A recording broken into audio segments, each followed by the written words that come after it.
Do you know of a man called Michelangelo? Ever heard of that name? Wewe, umeaisikia huyu mtu anaitwa Michelangelo? Do you know who that person is? What about the Gutenberg family from Germany? Do you know them? Unawajua? You need to know these people. Do you know of the Nicene Conference, 325 AD? Do you know that? Okay, so here's where we need to connect some dots. Let's connect some things here. What we know now, and what I know now, is that a while back, the Romans had bad rebellions against their leadership, against their emperors, right?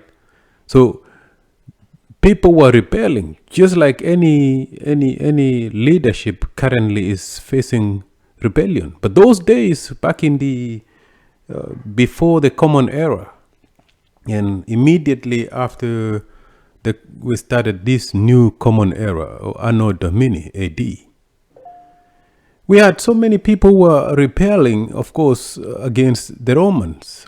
So these people around the Palestine, Middle East area, they were known as the saviors. As a child was born who was known as the savior. Some of those were known as the Yeshuas.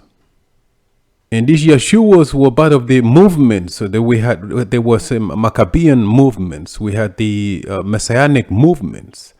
Those are the people who were fighting against the total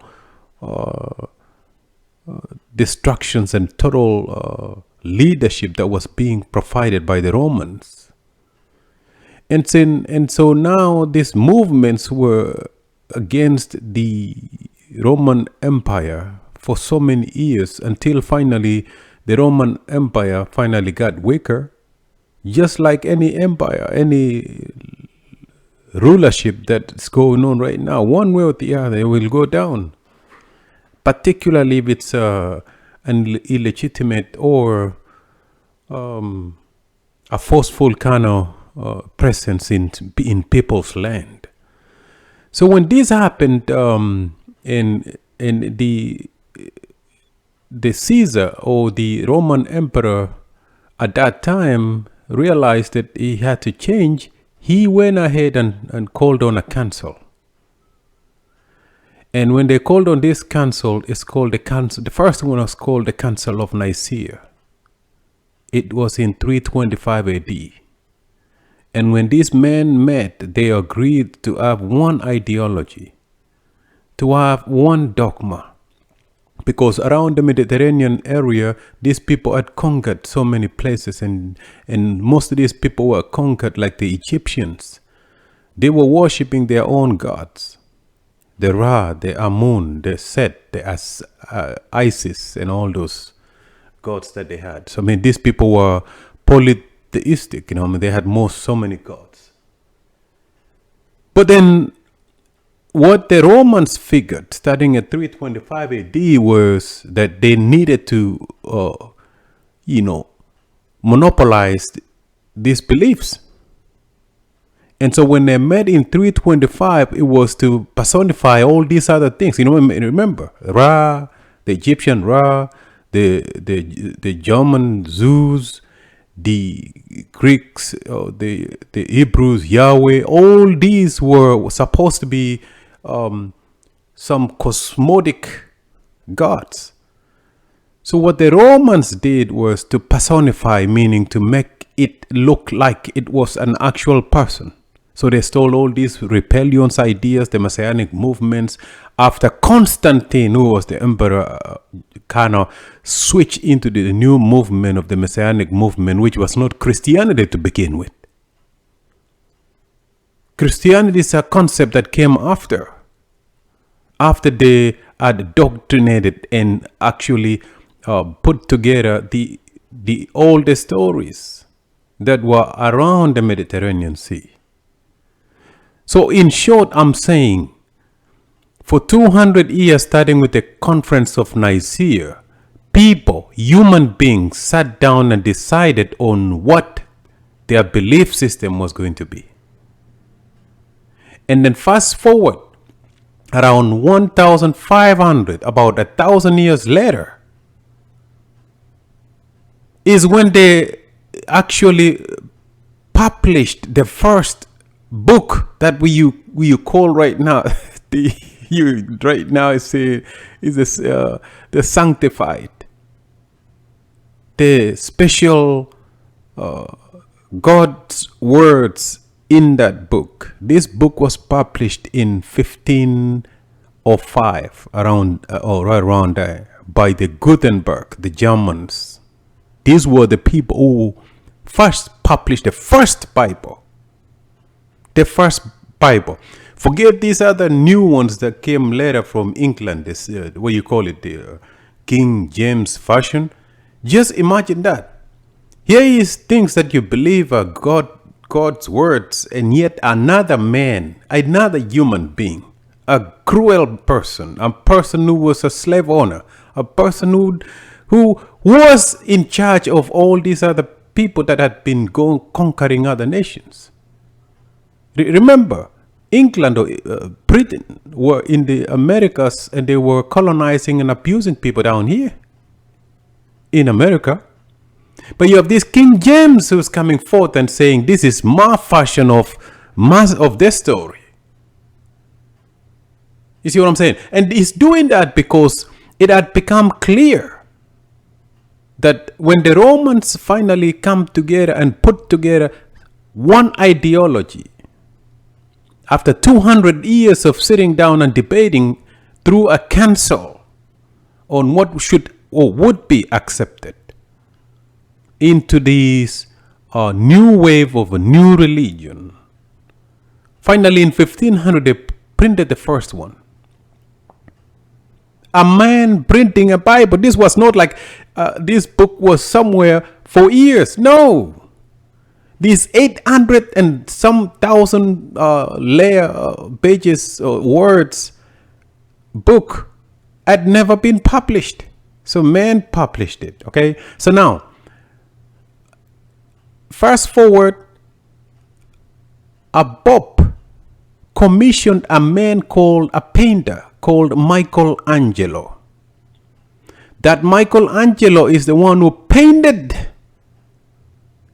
about 1,500 years, 1,500 years later, painted the supposedly this person, you call him Jesus today. A Michelangelo, a painter, was commissioned by a Bob to do that. Here's why you have the image of a person that was never or would never have been around the place that it said he was born. Because Michelangelo had no idea. He was just commissioned. And so he picked up his cousins and all those that you call the 12 disciples are the ones that he used. It actually known that these were people who were really jailbirds. All right? So I hope you understand that. I just wanted to give you that for you to get it. So what happened then is these concepts that were created by men or by people were found by the same people who created that these concepts and ideologies, that it's really effective in terms of political and social control. So then guess what they did? They went ahead and sold the same idea to the regions around the Mediterranean, and it worked. Then they applied the same concept when they came over here in the Americas, and they realized that it kind of brings people together for social and political control. This is a sociology kind of concept, which is not based on actual stuff. These are concepts created by men for political and social control. It worked, right?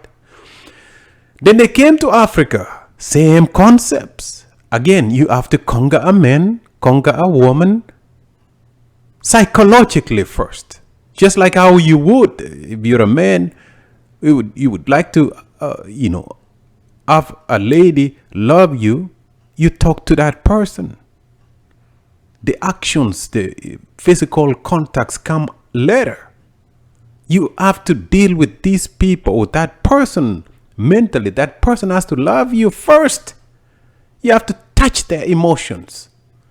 So when the missionaries came, they touched our emotions, and before you know it, we were sold. Because the concepts that were created around 325 AD, it actually took 200 years to around 487 AD. Those concepts worked. And those concepts was an amalgamation, a consolidated conceptual beliefs of regions. And so we in Africa, we in Kenya, we had these concepts. We were kind of tied, and we knew of these Isis, Ra, Aset, all these demagogues, all these gods, you know what I'm saying? All these sun worship. The Egyptians worshiped the sun. So when the idea came down to us, it was very easy for us to accept it. How could we question that? It was pretty simple. So we accepted it. The moment we said yes to an idea from a person we didn't know, it became then easy for their brothers who came and took our land, took our freedom, took our rights, in the name of we're civilizing these supposed monkeys. These are people who never considered you human beings. It's until yesterday when you started fighting, which you know now that freedom is not free. Freedom never comes free. Revolution of the mind will never come free. So we had to fight for them to realize that apparently they're not monkeys. But when they came, when the missionaries came, they were coming to civilize us, to show us how to live. I'm talking about people who were here. We were in Africa. These people who have gone outside of Africa are really our children. You got to understand that. These are people who left Africa because from what we know now, from anthropology, and then from all these archaeologists that have walked and they've showed that the earliest human was in Africa, particularly East Africa. So anybody else is essentially our children. And so Africa becomes the mother of civilization, or mother of humanity. But it's your children who came back to civilize you. And you don't even realize that there was no civilization, because civilization cannot come with a gun. They came with a gun. It was you accept their ways of management, of ways of leadership, and ways of life, or you were going to face the gun. And you did face the gun. Now, let me fast forward. Now we are at a point where you have misleaders.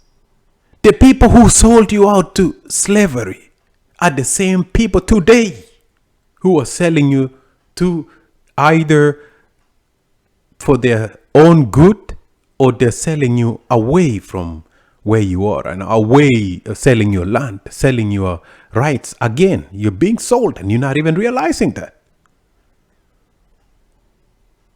So now we have people, or children, or our people who are fighting for some leader here, some leader there, which I call it misdirected energy.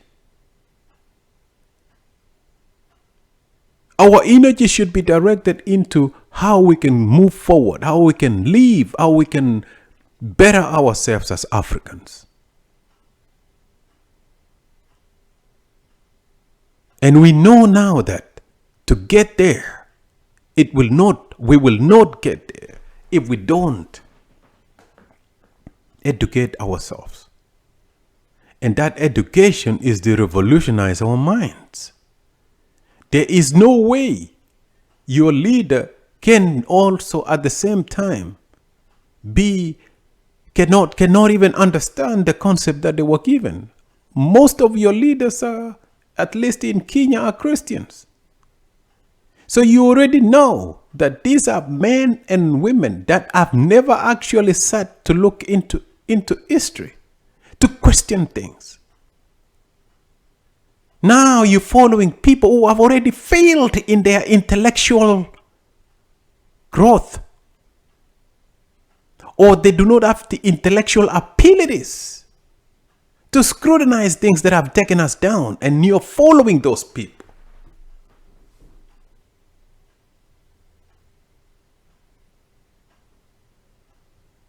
You can have your spiritual life all however way you want, but at this time, if your leader is this person who is kneeling down, begging for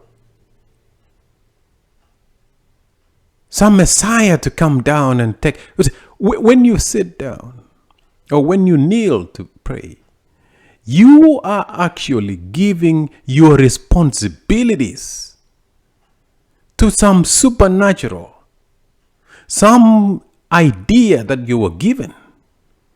You are kneeling down, giving your responsibility to fight for survival, to find solutions for diseases or for poverty or for hunger. You are supposed to work for those, but if you're kneeling down begging some illusioned,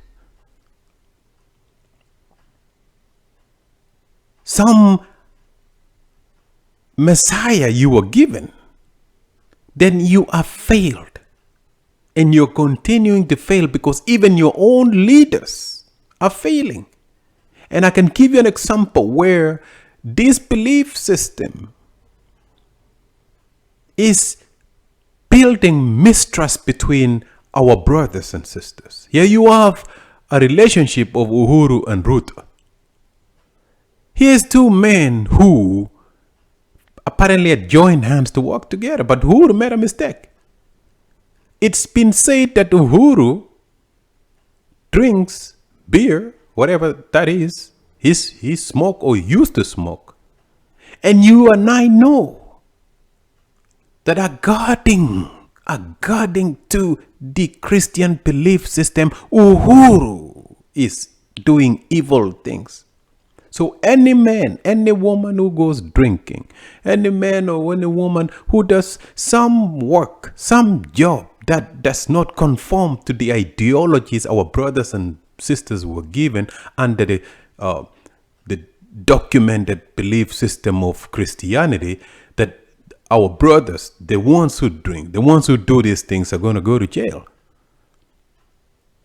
That's where we are. And now Uhuru should have known that you cannot have a long-term relationship with a person who is every Sunday praying for the same brother who is supposedly going to hell. How then can you walk with someone who is already illusioned like that or disillusioned like that? So this idea of Uhuru sold out, he had promised Ruto 10 years, it's just like you're touching the roof of a problem. You gotta go down to the basement or to the underground or the structural setting of the building to know what happened. Here is a situation of leaders where a leader is outright selfish. His interest is to get his 10 years. If that was not his interest, he would have sat down with his boss and asked him, why are we changing this? And the answer is right there in his face, 2017. After Kandudin fought. The Kenyans who supported Raila could not vote because they could not believe in that system. And our President Uhuru did the right thing, reaching out to Raila. It was like, let's work together, brother. How can we fix this so we never have this problem again? And because Ruto is that selfish, he in his life, in his world, he is waiting for the 10 years that he was promised. In other words, come rain, come shine. He wouldn't care. He needed his 10 years. And here comes a president who is looking at the future of the country. Raila is looking at how can we correct these problems. Yeah, people can run their mouths talking about he's never and will never be a president. But he has championed so many things that we need to understand. At his age right now is trying to leave something that everybody will benefit from. That man went to jail for multipartyism. Right now we have that right. We have that freedom. We have democracy, if you want to call that democracy. We have some democracy, and I would credit or give praises to Raila for his fights. When he was doing this, when people were not seeing the importance of what he was doing, this guy went to jail. The people who criticize him never seen jail, let alone miss food, let alone get abused. So here he is, an elderly man who has gone through so much, and he finally is at a point where he knows I have, or he has, or him and Uhuru have to make changes to the country. And that's what they were doing. But our brother, our own brother Ruto, could not understand that. His interest is selfishness, because otherwise he would understand what his brother, his older brother, was saying. But how could he understand it when he goes to church? He's being told this man is evil, this man is going to hell, therefore what he's planning is evil. The man is confused. So he couldn't possibly agree with Uhuru, and Uhuru made a mistake. Every time, if you are not a Christian, every time you go to that you before the concert, like I saw Uhuru go to you before the concert, every time you do that, these people look at you weird. Our own people would think you are insane, that you're going to hell. In their ideology, the concept that they were given all these restrictions because it was supposed to be a way to control people, which is why I say social control. These concepts that you have in Christianity were for political control. And there was ways that you were supposed to act then, and those concepts don't work no more.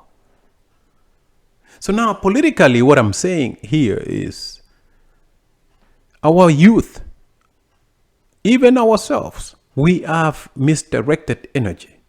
Every day we're talking politics. We shouldn't be talking politics. Our people should be talking ways where they can unionize and bring funds together. We're not doing that. We are focused on some corruption of a government. And yet every day, every Sunday, we are partaking in the worst corruption ever. You have children who are dying hungry. You have people dying at the hospitals. You don't have no clinics. You don't have no laboratories. You don't have the testing centers. You cannot fundraise for that. All you look for the government to do that. But every Sunday you go do fundraising for this liar, for this thief, for this delusioned and illusioned preacher, this banana eating, toast looking, feminine thinking. These preachers that come to you telling you they are preachers, they are this, they've talked to God. Those are the people you fundraise for every Sunday. And then you turn around and complain of corruption within the government. You are the champion of corruption. You refuse to read these things. You refuse to look into what we are saying. That preacher is lying to you. That preacher is fooling you. That you as a man cannot possibly be going there clapping like a young girl and then come out and say you're a man. I saw you the other day in Eldoret. This young man kneeling down, calling on the ancestors and singing the traditional songs in support for Ruta over some security problems.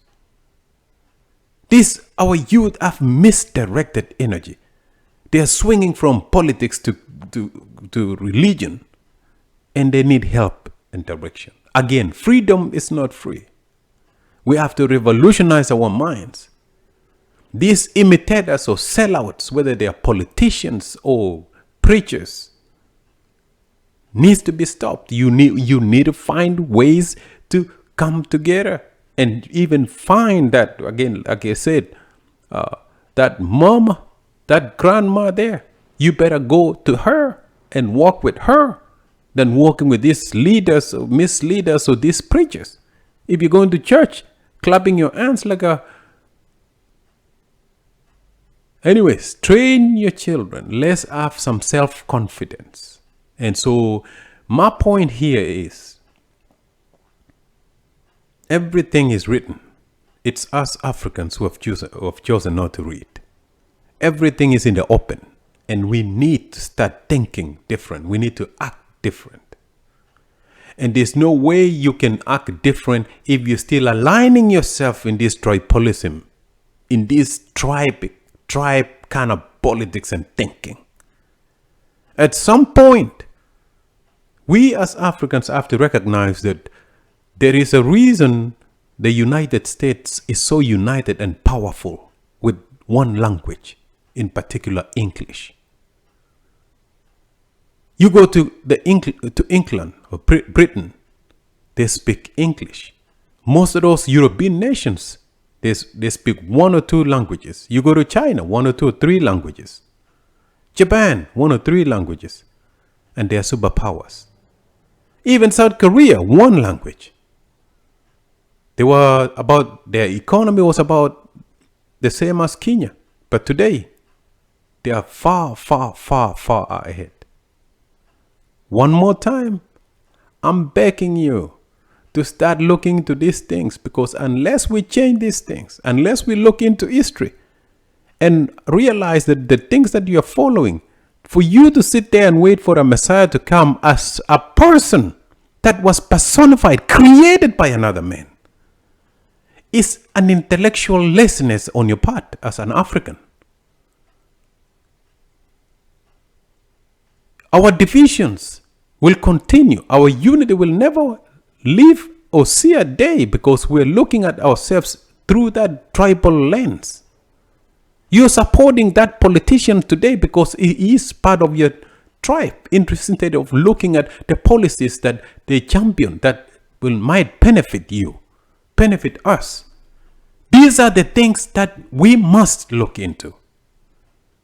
And I ask you, instead of running around supporting some of these politicians, run around in your mind. Revolutionize your mind. Freedom is not free. You have to fight for it. Changes must come from us. It must come from us. Let's not direct our energies into the wrong places, wrong people. Let's be on the lookout of these sellouts who are brainwashing our children politically and socially. Some of these brainwashing people are brainwashing our children in this religious world. So we must make changes. And I call upon you to take this and listen and read. Think through these things. These things right now in this time and era are right in the open. And there is nothing that you need some other man to direct you or guide you. The information is out in the open, and you should take this information and run with it. because we have to make a change today, not tomorrow.